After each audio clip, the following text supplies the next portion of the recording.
However, his concerns in this regard are unwarranted and do not reflect the reality of the largest democracy in the world.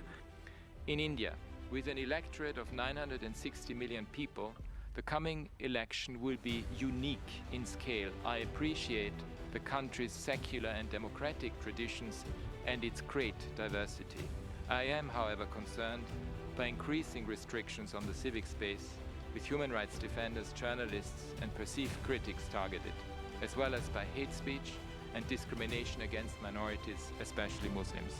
It is particularly important in a pre-electoral context to ensure an open space that respects the meaningful participation of everyone.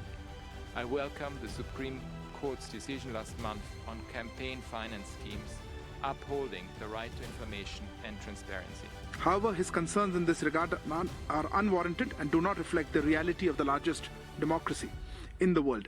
In any democracy, argumentation is natural. It is imperative that those in positions of authority do not allow their judgment to be clouded by propaganda. Plurality, diversity and inclusivity and openness are at the core of our democratic polity and our constitutional values. These are backed by fiercely independent institutions, including a robust judiciary that aim to protect the rights of all. Our electoral process has been characterized by a high degree of people's participation and full faith in the electoral mandate by all. In fact, we are privileged that many across the world seek to learn from our experience and aspire to emulate it. We have no doubt that, as in numerous occasions in the past, the Indian people will freely exercise their vote to choose a government that they believe can best give voice and flight to their aspirations. Mr. President, India, as home to 1/6 of humanity, has led from the front with an enduring dedication to promotion and protection of human rights for all.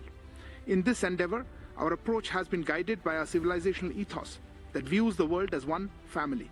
More recently, this commitment was manifest in our response to the pandemic by providing assistance to our friends and partners across the world, our disaster relief efforts, and support during crises in various countries, our development initiatives across the world, and our G20 presidency last year, where we voiced particularly the concerns of the Global South.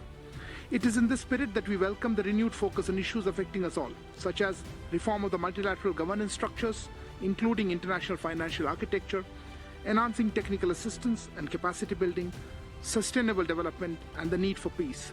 Mr. President, today, when the world is riddled with conflicts and war, India has been a voice of reason, consistently calling for dialogue and diplomacy. It is only when peace is given a chance that the most vulnerable can hope for a better future where their basic needs are met and their human rights are protected. I thank you.